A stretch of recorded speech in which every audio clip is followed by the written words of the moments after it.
Good morning, everyone. You know, when you're on the planning session for one of these things, it's like there's such a buildup, and then when it's finally here, it's so exciting. Boy, I thought Andrew was great. I want to thank everybody for being here. This is, as Ed said earlier, this is the South Florida Chapter's Project Management Conference, and we're very happy that you're here.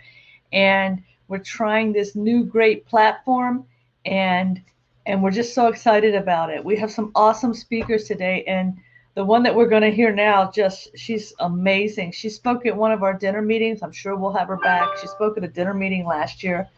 So we're just really excited to have her. Her name is Dawn Mahan. She's the founder and CEO of PMO Training. She started that, and she, based on the needs of her clients and just what she saw, and then having taught the project management certification, she put a flow called Project Flow, where she kind of leveraged the processes in the PMBOK and put that together to make it general enough that you could use it for a general project, but also you could use it to study for the exam. So that was pretty, pretty great. That was an entrepreneurial thing she did, and she's been using it ever since. And it makes learning fun. She's an award-winning consultant. She's an international. She has a background in mathematics, actuarial science, and information technology, which is near and dear to my heart because that's my background too.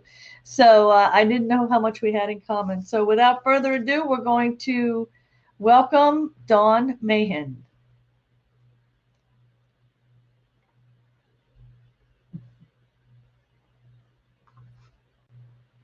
Hello, hello. Hello. Thank you for the nice introduction. It. My pleasure. I'm now going to go off stage, and the stage is yours. All right, very good. I will share my screen. Let us do that. Okay, welcome everybody. I think Connie in the chat is going to give you a participant guide.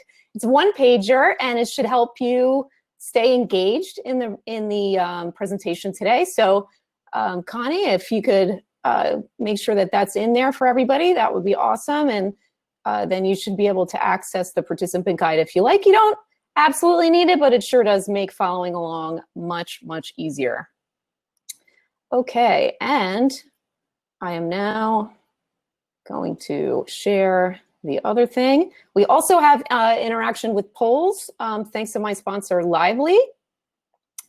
So we will do that, but hopefully you are seeing my screen.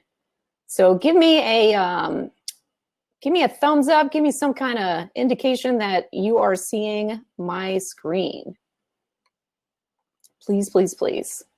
And at any time in the Q&A, you can ask a question, and our brilliant moderator, Connie, will get the questions answered at the end. Okay, I am trusting that you are seeing my screen. All right.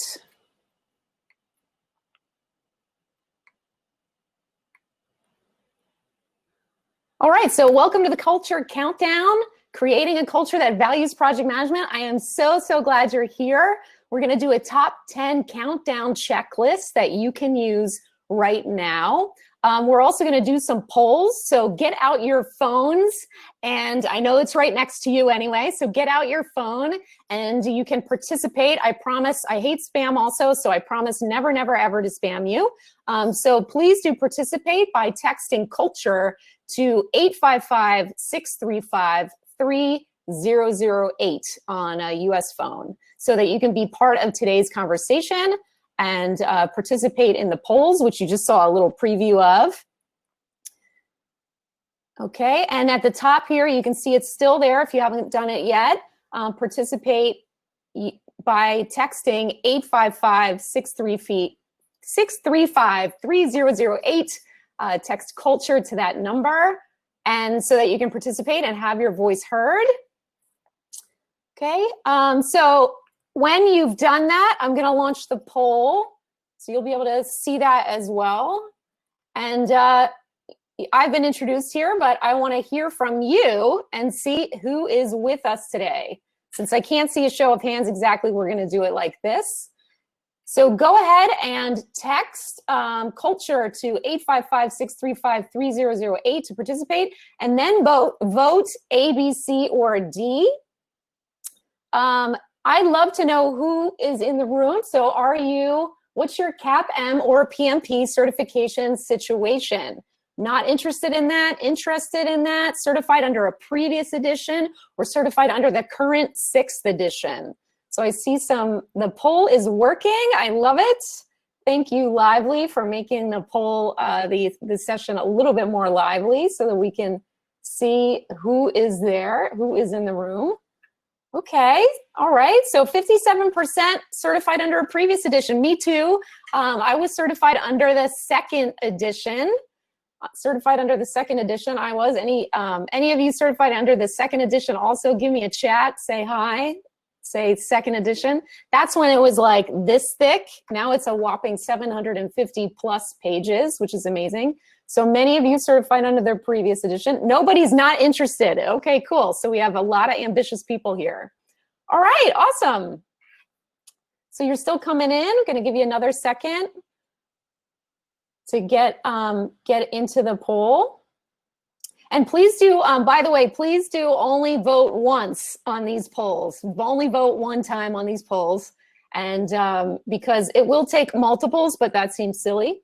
So, okay, so interested 13%. The majority of you are already certified. So that means you're getting a leadership PDU today, which is very exciting for participating in this talk. Okay, let's go to the next poll. The next one is, what is your Agile certification situation? What is your Agile certification situation? Not interested in that, interested in that. Do you have a PMI ACP?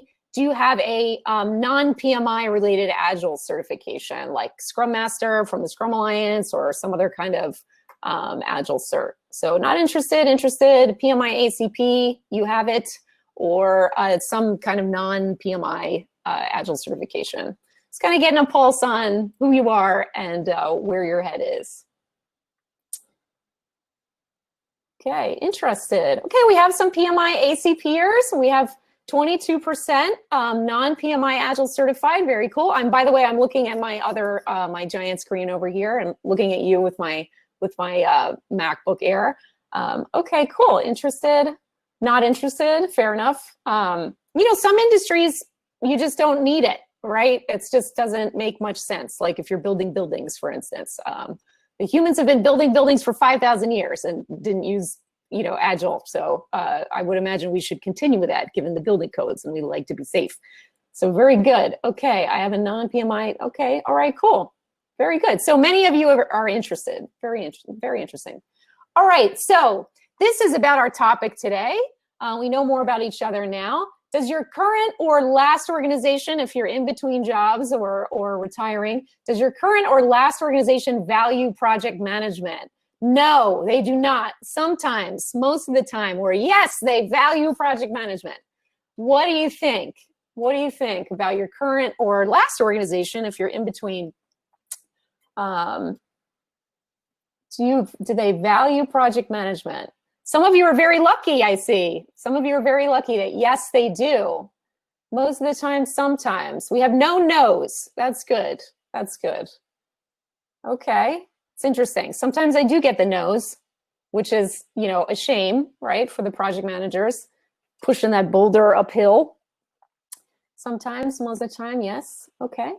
All right, so we have some work to do in the sometimes and most of the time, and we need to keep it up for those of you who are yeses. So, and a lot of that has to do with us, and that's part of what we're going to talk about today. Okay, great. Thank you for participating. I appreciate it. I hope that was fun. So now I will, for my next trick, we will get over to the presentation now. Okay, thank you. Thank you for sharing that. All right, so let's get started. Why am I talking about a culture that values project management?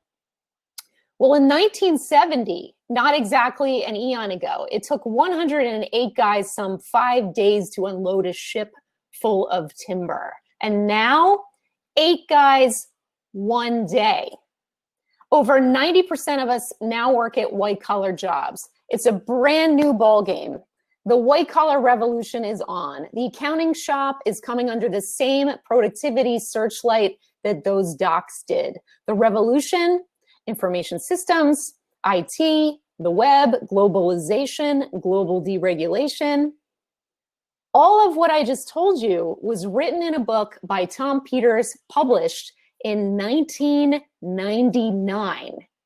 His books inspired me to want to be an independent consultant one day. My West Coast contacts have been talking about the gig economy for a long time.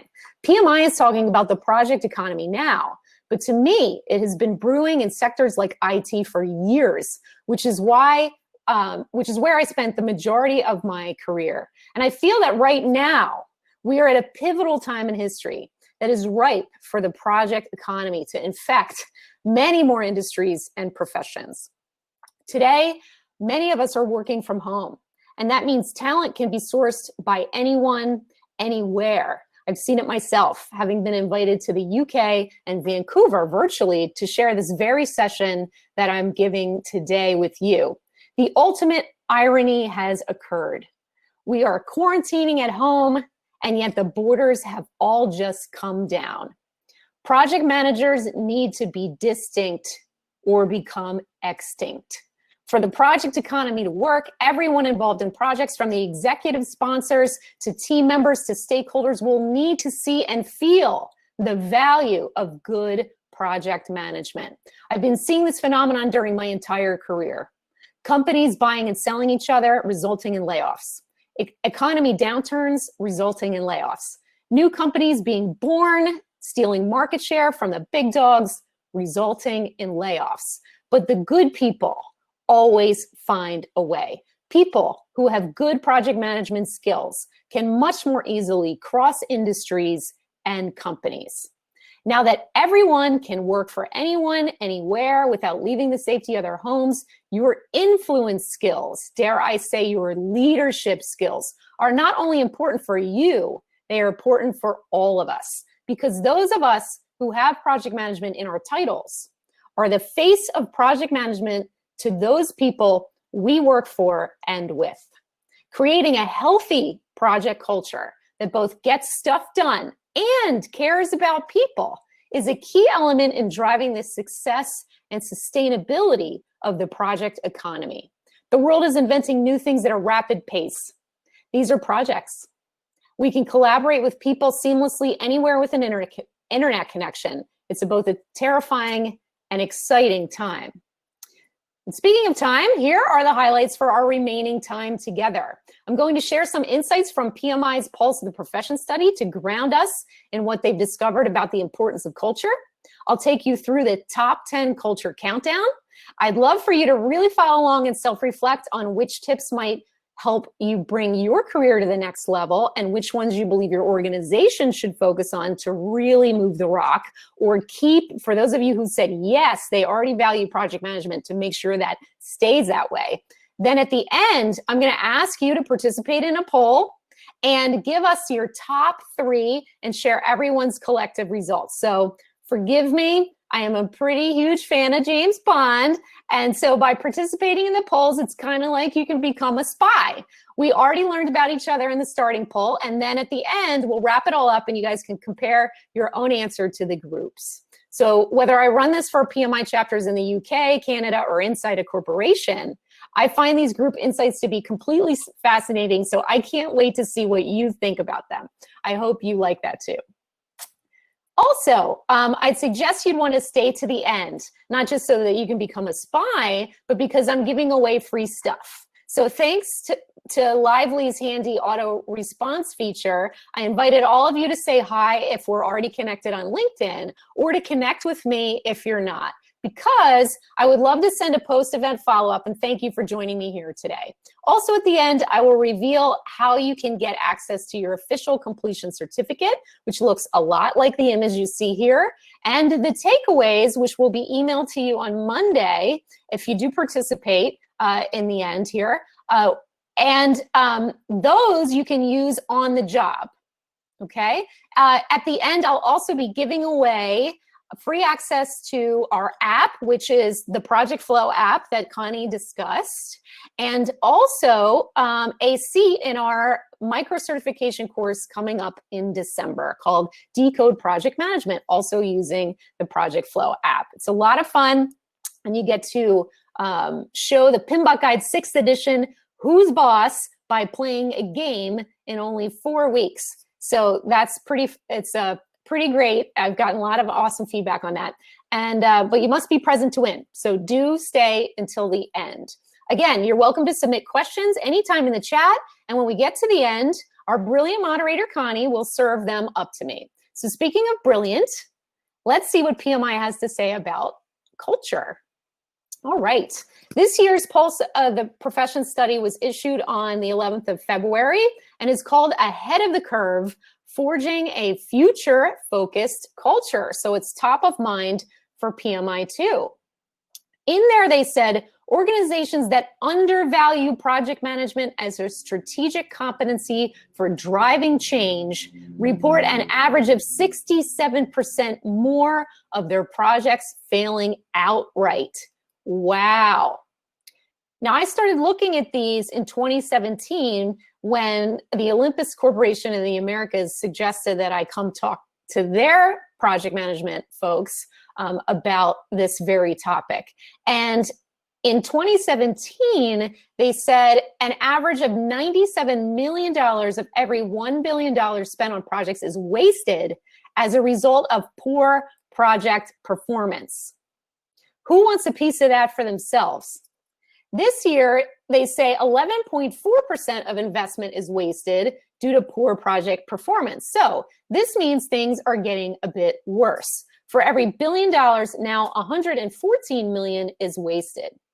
Anyone interested in getting a piece of that for themselves? Seriously. Most people laugh at this, but it's entirely possible in companies that reward their project teams for jobs well done or whose employees own stock.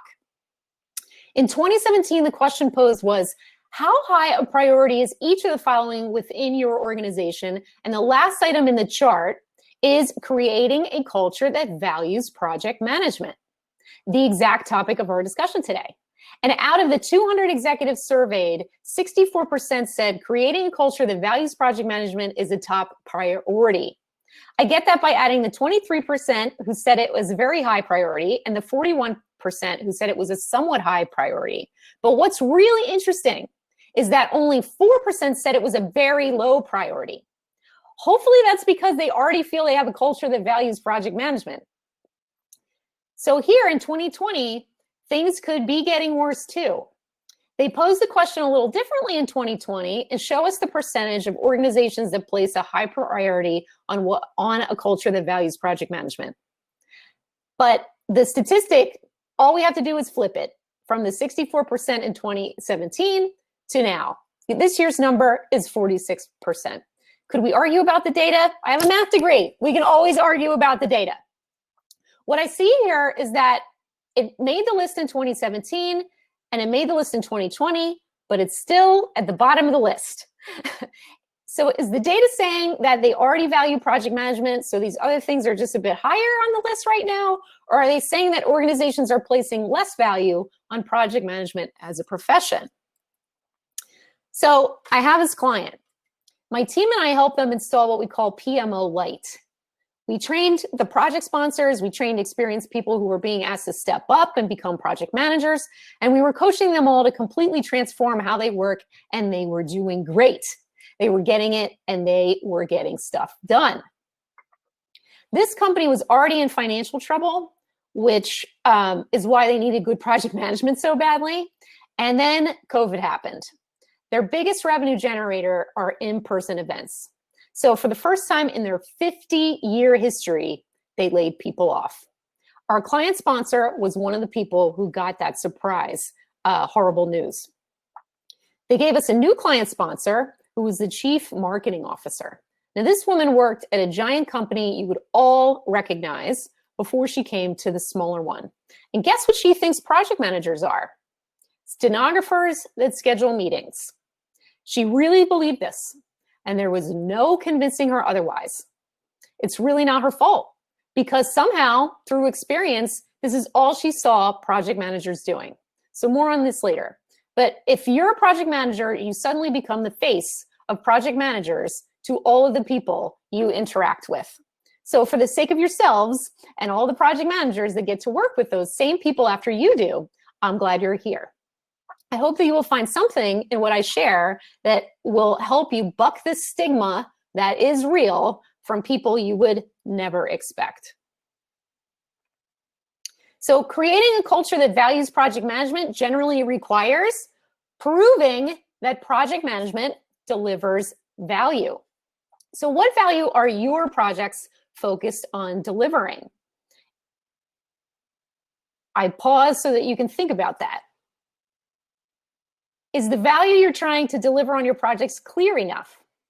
If it's not, I strongly suggest you revisit this and make it clear. If you're delivering soft benefits, can you make them hard? Can you measure customer satisfaction increases? Can you measure the productivity increase? If you're a PMO leader, are you tracking the value? In the Fortune 500 PMO that I ran, part of our success journey was my keeping track of the value and then reporting to everyone who would listen that we delivered $1 million of real value in only 6 months. It really mattered. So again, I want you to get the most out of this countdown. So I would like to suggest that you use our handy worksheet that Connie's uploaded. So if you didn't hear me say that at the very beginning because you joined a little late, I just wanted you to make sure that you can find that handy worksheet that Connie uploaded in the chat. Or, of course, you can write the tips down with the numbers to help reinforce them in your mind and make it much easier to participate in the polls. So next to each tip, you may also want to note, like I have in this handy worksheet, me and we, so that you can mark which tips apply to you in the me column and which apply to your workplace in the we column.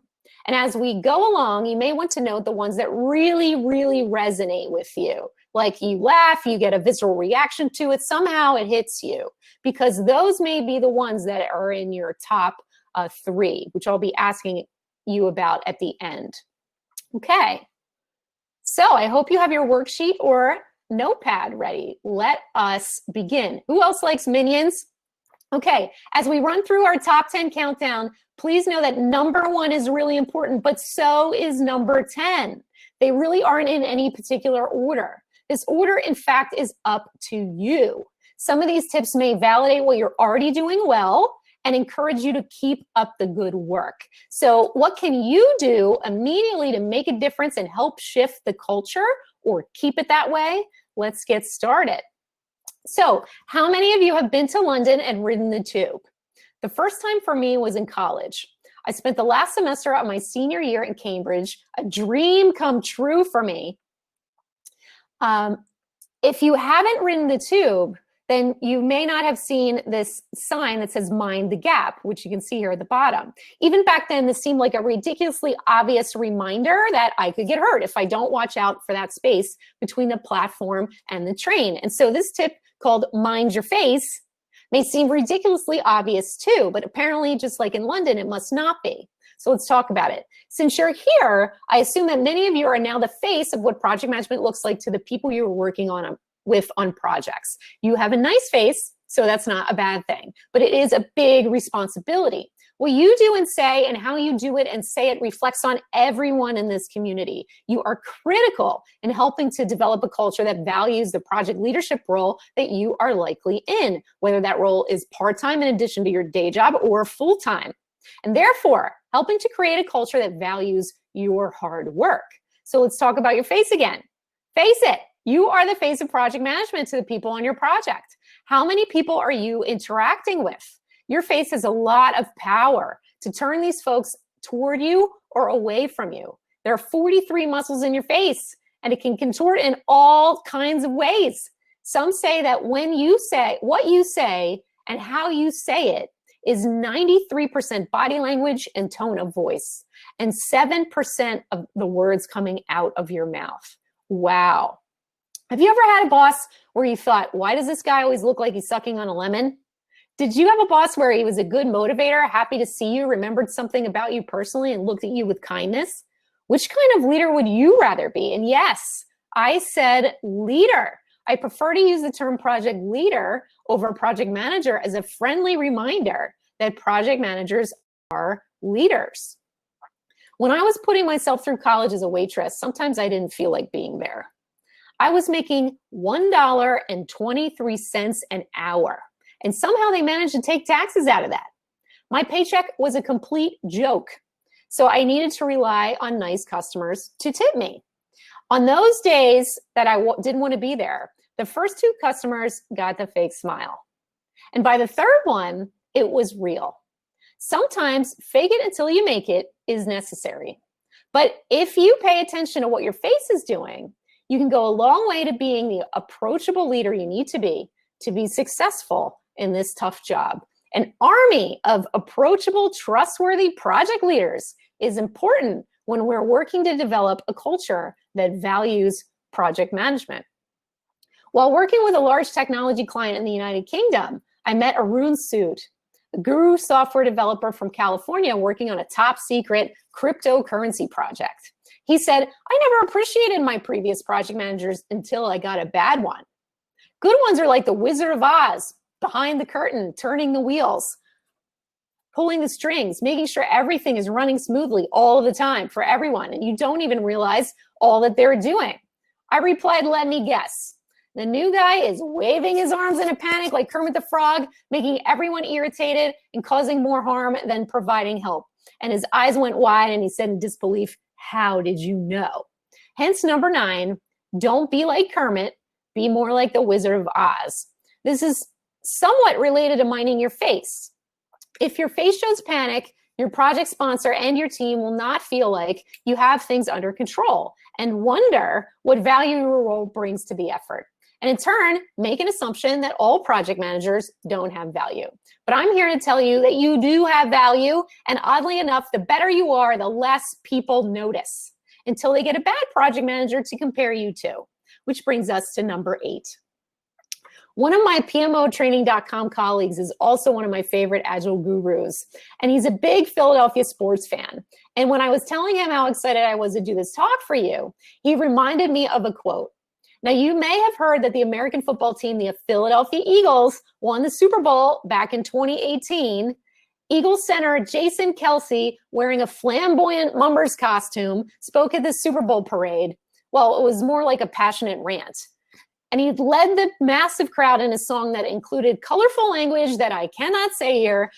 My Agile guru suggested, Jason offered some good advice for you at this stage of the game.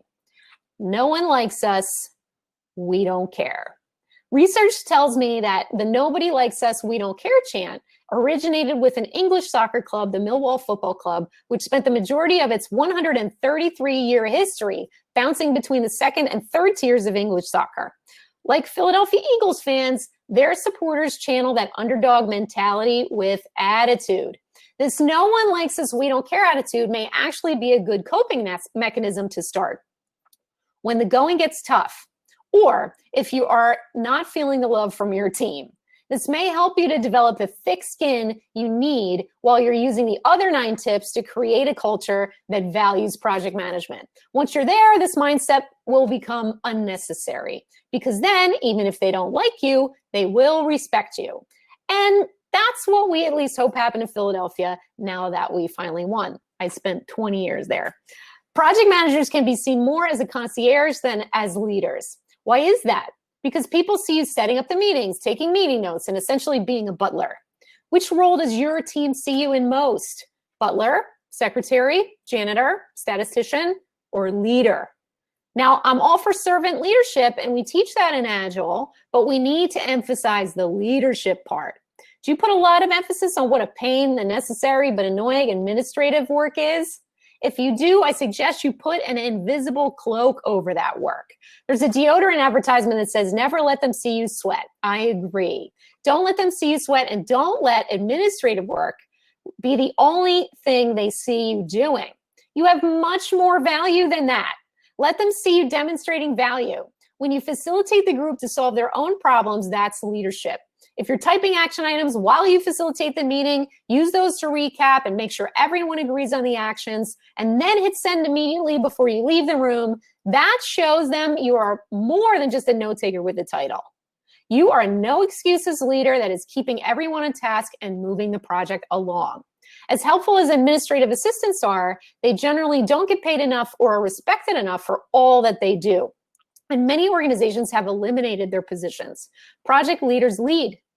Administrators do not. Which do you want to be seen as? Which do you think will help the organization respect your role more? Perhaps you've heard of the golden rule, as do unto others as you would have them do unto you. I like to call this world we're operating in project land. Because just like assuming the same rules apply in outer space as they do on Earth would be a very big mistake, projects have different rules than operations. One of those rules is what I like to call the project manager's golden rule, which is tip number 6. If it went wrong, it was me. If it went well, it was the team. That's right. When something goes wrong, step up and take responsibility. When things go well, step back and say the team deserves the credit. The team will notice. You're a leader now. This goes a long way to people wanting you to lead them again. The proof that you're a leader comes when someone wants to be on your team again. Leaders are not leaders without followers. When projects deliver value, but no one knows about it, this is a disservice to the hardworking team and to you. Creating culture of valuing project management often starts with proving to everyone, the cheerleaders, the saboteurs, and the finicky fans, that projects deliver value. These are the 3 categories I use to explain stakeholders to people new to project management. Stakeholders who are cheerleaders are the people who are excited about your project. The saboteurs are the people who wish your project didn't exist and may be trying to derail it as we speak. My college students call them haters. The finicky fans tend to wait until the project is a little farther along before deciding if they're rooting for you or against you. So the earlier that you can start to prove that your project is on the right track and delivering value, the better. Once I was asked to lead a project that the company expected would conservatively deliver $100 million year over year for only a one-time $20 million investment. This was a global pricing transformation project that included a software implementation. We found $20 million in bottom line benefit fairly early in the project. How often have you heard of a project with a major IT component that can pay for itself before it's even done? And you know what's even weirder? No one noticed. Well, except for the project manager. She stood up in the team meeting and pointed out how incredible this was, emphasized that this was a big day for the project, and then essentially stood on the mountaintop and shouted the good news to everyone. And what do you think she insisted happened next? Obviously. That's right, celebrate, which is tip number 4. Imagine your team worked really hard and just completed their first milestone on time. What should you do? Should you immediately start nagging them to work harder toward their next milestone? I beg you to say no and somehow celebrate the win. There are a lot of ways to do this, including having a 5-minute meeting with everyone where the sponsor congratulates the team and then suggests that we all go enjoy some downtime together doing something fun. Don't be surprised if the next milestone gets discussed and they will be energized to start working on it the next day. With geographically dispersed teams or work-at-home orders, you still have that 5-minute meeting where the sponsor sincerely asks everyone to enjoy their evening. If the team worked really hard, their families and friends may also have been missing them or feeling the stress right along with them. When other people hear that your project team members are doing great things and are then appreciated for it, they will notice. People are not robots, and they do not want to be treated like they are robots. Creating a culture that does important work, works hard, and actually enjoys working together goes a long way to developing a culture where people want to work hard and get stuff done. That kind of culture retains and attracts top talent. In Silicon Valley, there is a war for top talent. When I visited a major Silicon Valley company headquarters for the first time, I walked through casual areas where there were happy hour stations set up that were designed by and for the different teams. I don't expect that is appropriate for every company, but we can certainly take a lesson here in treating the hardworking humans like humans and not robots. Celebrate a little It feels good and goes a very long way to injecting the culture with some life. Number 3, be human. You aren't a butler or a concierge or a janitor, but you are human. You couldn't possibly have all of the answers. Be okay with that. In the beginning of a project, when you're nervous, know that those butterflies in your stomach are good. They will keep you on your toes, and the project management process will get you through if you let it. I've now led many projects where I had no idea about any of the content. Since I was a math major, that pretty much means every project I've ever worked on. But I do know project management. And how did I learn it? By doing it, by making mistakes, by experimenting and trying what works. Projects can be a lot of fun, and they can also make you crazy if you let them. To get through these situations, you have to give up your ego a little bit. Give it a rest. Be willing to ask questions, even the ones that you might be worried are stupid. Defer to the experts on the team and be interested in learning. Get curious. Sometimes the person who's not the expert is the one that asks the right simple question that leads to a simple, elegant solution. Showing the team that you're not an all-knowing being and are in fact human will gain some respect. And again, gaining the respect of your team makes a big difference in the culture. Plus, simple, elegant solutions to problems deliver value. Okay, so by now you may be thinking, this all sounds great, Dawn, but what if the project is just plain awful? I feel you. Just like life, sometimes stuff happens, which brings me to number 2, the power of the positive anecdote approach. During difficult times, it is even more important to take a moment at the beginning of the week to have a positive anecdote at the ready should someone outside of the team stop you in the hallway or ask you on a call, how's the project going? My feeling is if they aren't on the team, it is none of their business how difficult the project is. In my family, we had a saying, let's not air our dirty laundry outdoors. In other words, dirty laundry stays inside the house. No one needs to see that. Let them only see clean clothes on our bodies where they're supposed to be. It's the same with projects. Surely it's not the case where you work, but some workplaces are worse than school children with their grapevines and rumor mills. So when someone outside of your project team asks, how is your project going? You should be ready with, this team is great. They're working really hard, and just last week, this insert positive thing here happened. Again, you are the face. So facing outward, you're an ambassador for your team. Encourage your team members also to have a positive anecdote at the ready, even if it's, I feel privileged to be working on this team, working on this important problem. And finally, the one thing you must absolutely embrace as your job is next. If you keep this foundational item in mind, you will do very well and the culture will benefit. Finally, we're at our number 1 tip. Make your sponsor a superstar. First, you need only one project sponsor or you're in for a rough ride. The sponsor is the person who's the top leader in charge of the project. And many times they feel like that project is their baby. It may have been their idea, and they also may have stood in front of important folks and declared, this project must be done now, and if you approve it, I'll put my name on it and on the line to make it happen. So do not be surprised if they get a little prickly when the going gets tough. Their reputation as a leader is at stake. Generally, sponsors are leaders with a lot going on, and they are trusting you, the project manager, to guide their brainchild on their behalf as much as you can on your own and to escalate to them as needed. Make sure they're informed and have the opportunity to guide the project on a regular basis and not just by email. Remember your face?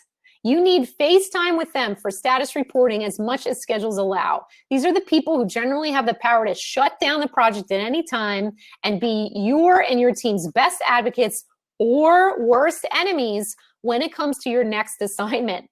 If you can't meet with them in person, get comfortable with videos so they can see you are a real human. I don't know about your house, but when I was growing up, if mom was happy, everyone was happy. The same goes here. If the sponsor is happy, everyone on the team is happy. And happiness satisfaction with teamwork, and with your leadership in keeping the project on the rails for them goes a long way to sponsors asking for a good project manager again. And that is when you know there's been a shift. When the sponsor says, I need a good project manager to help me with my next project, that's when you know you're on your way to developing a culture that values project management. Okay, so in a moment, I'm going to queue up the final poll. So get your phones out. But friends, now's your time to contribute to the ultimate survey. I want you to pick your top three. So think about it for a moment. Pick your top three, and then we'll reveal, the poll so that you can see what everybody else is answering also, and you can become a spy.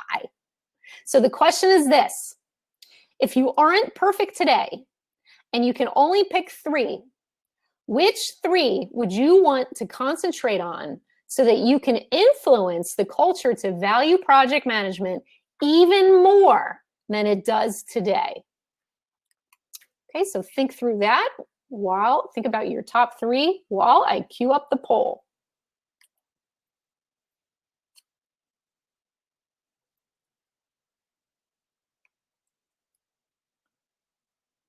Okay, which of these tips are in your top three? So that you can see them on the screen, I've broken this up into several slides, okay? So if 10, 9, 8, or 7 is in your top three, go ahead and mark A, B, C, or D, and here's where you can submit twice. So if, let's say, Mind Your Face and de-emphasize admin work are both in your top three, then put A in separately, submit A, and then submit D separately. So let's see what we've got here. Which of these tips are in your top three? Number 10, Mind Your Face. Number 9, Don't Be Like Kermit with the arm waving. Everything's terrible. I had a project manager do that once. And she was super senior. I couldn't believe it. Don't do that. Know Your Value, number 8. And number 7, de-emphasize admin work. Okay, so we have some of these in your top three. Give you another moment to participate. Are any of these in your top three? One or more? No problem. Okay. The poll seems to be slowing down. Okay, we're going to hit the next one in a moment. So 10, 9, 8, and 7. Okay, all right. Ready for the next page? All right, are any of these in your top three? Live the PM's golden rule, meaning if something went wrong, it was me. If something went right, it was the team. The team deserves the credit. That's the PM's golden rule. Track and communicate the value. Number 5, celebrate. I find most organizations don't celebrate enough. Truly, they don't take the time to celebrate enough. And it only takes a moment. It really only takes a moment to celebrate. You can celebrate something every single day.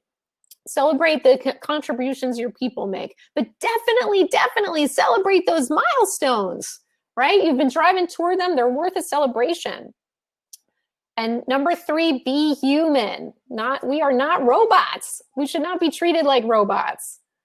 All right, looks like it's settled out. Okay, track and communicate the value seems to win that one. All right, and finally, number 2 and number 1. Any of these in your top 3? The power of the positive anecdote, the power of the positive anecdote approach, and make your sponsor a superstar. Make your sponsor a superstar. Power of the positive anecdote approach and make your sponsor a superstar. And again, if these 2 of these were in your top 3, you can submit A, and then you can submit B also. Okay, these were popular. These were popular ones. The power of the positive anecdote. Nobody needs to see your dirty laundry outside the team, right? Very good. Okay, cool. So let's just recap that. I just want you to see. Let's go back. Okay, so mind your face. Don't be like Kermit. Know your value and de-emphasize admin work. So the top one on that page is number 7, de-emphasize admin work. That one is very popular in the UK and Canada also. When I did this talk, track and communicate the value was number 5. Okay, so that one's the winner on this page. And on the next page, the winner is make your sponsor a superstar. Cool, interesting. So I'm curious how you, if you take a look at what you did and what everybody else said, how you feel about that. The interesting thing to me is that every single one of them got hit, not by a little bit, but by a lot.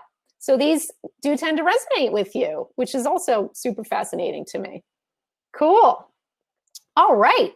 So now I'd love to know in the chat, what action will you take with what you learned today? So write this in the chat and let us all know. You may inspire someone else on the call to take action too. You could use the takeaway that I'll send to you on Monday. If you participate in a moment, I'll explain how. I can send a takeaway on Monday that will include the statistics that I showed you from the Pulse of the Profession study, so that you can have a discussion inside your organization about creating a culture that values project management even more than it does today. So, but for yourself, you could decide to experiment with implementing a tip to just till later today if you speak with anyone, or definitely next week, and see how it goes. I'd love to know how it goes also. Please do link in with me if you participated in the poll. My LinkedIn connection link is right there, so you can just click on it and say hi or connect with me, because I'd love to know how this goes for you. So what will you do with what you learned? Go ahead and tell us in the chat. Okay, so Connie, please start to queue up the questions. Meanwhile, it would make me so happy if you would please go right over now to the secret special page. I spent a lot of time setting up just for you. It's pmotraining.com/SoFlowPMI for South Florida PMI, SoFlowPMI. You can see it here, the special secret page, pmotraining.com/SoFlowPMI. And if you do that, you'll see you can give a little feedback, but you'll get a lot. And we are entering the season of giving, so I can't believe it, but November is just around the corner. So I'm giving a free seat worth $197 in our upcoming Decode Project Management Micro Certification course that starts in December. So if I'm in person, people are like, oh, that's nice, you're giving away a free seat, Dawn, but what does it mean? So let me explain that.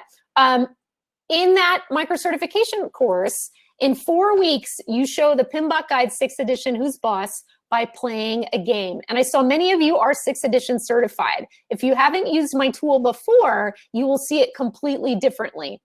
So for any of you that are PMP certified, remember you get PDUs. And by the way, you get technical PDUs. If you win this, you'll get all the technical PDUs you need to stay certified, which most people agree are the most boring and difficult to get after you're certified.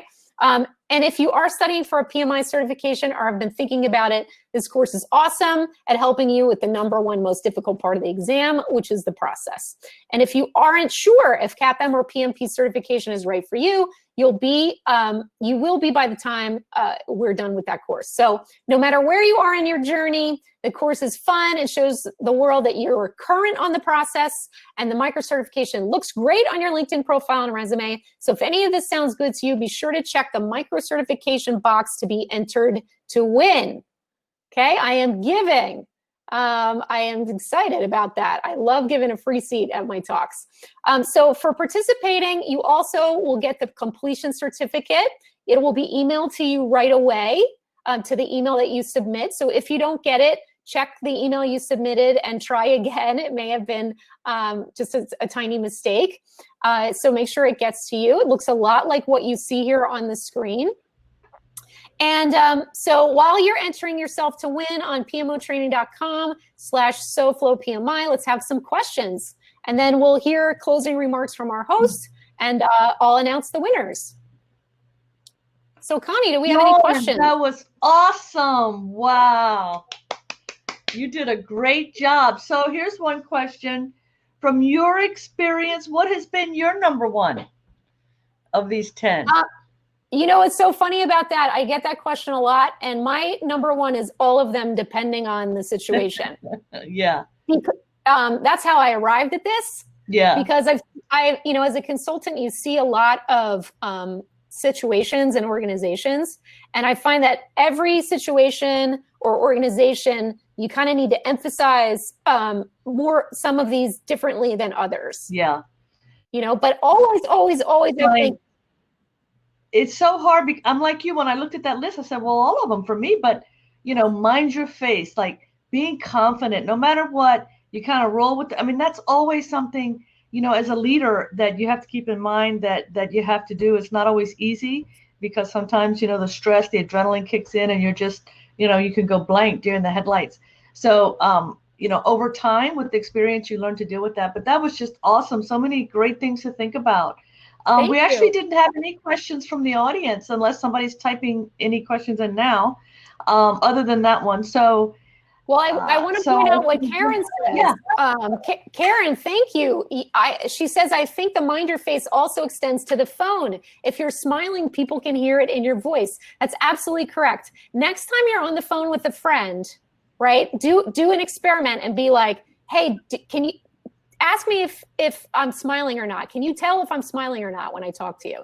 And they will be able to tell. They absolutely will be able to tell. It's amazing. Thank you, Karen, for that. And sometimes if I'm having a bad day or whatever, I say, okay, smile. And it makes me feel better. But you're right about the phone, because I had somebody early in my career tell me, Connie, when I'm on the phone with you, I always feel like you want me to get off the phone, right? And no, it was a personal friend. She was actually like a mentor.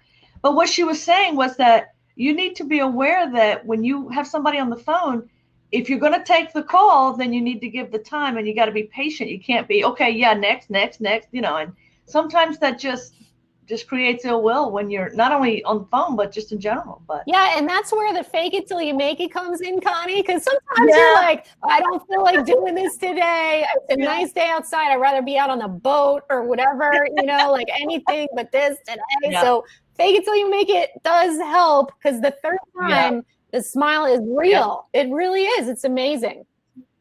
So, Dawn, awesome presentation. I do want to make an announcement that we're going to start the next set of presentations instead of at 10:40.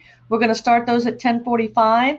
So I'm now going to turn the stage off, which means that you'll go back into the general session and you can network. And then when you're ready at around 10:45, you need to pick breakout 1, breakout 2, breakout 3, based on which breakout you'd like to attend. And then you'll go through another breakout. And then I think there's lunch, and then there's a panel in the afternoon and more breakouts. So lots of stuff happening. But thank you, Dawn. So wait a second before you do that. Thank you. Yeah. Thanks for having me. Before you do that, we have winners to announce.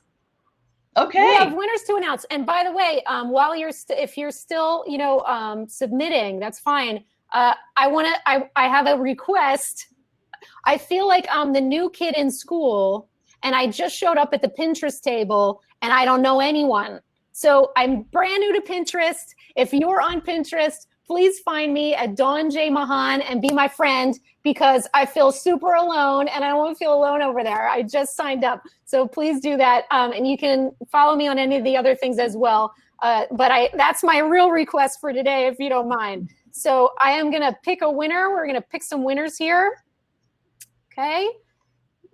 Da-da-da. And you have to be present to win. So get ready in the chat if you are interested in being a winner. Okay, Elizabeth Gonzalez.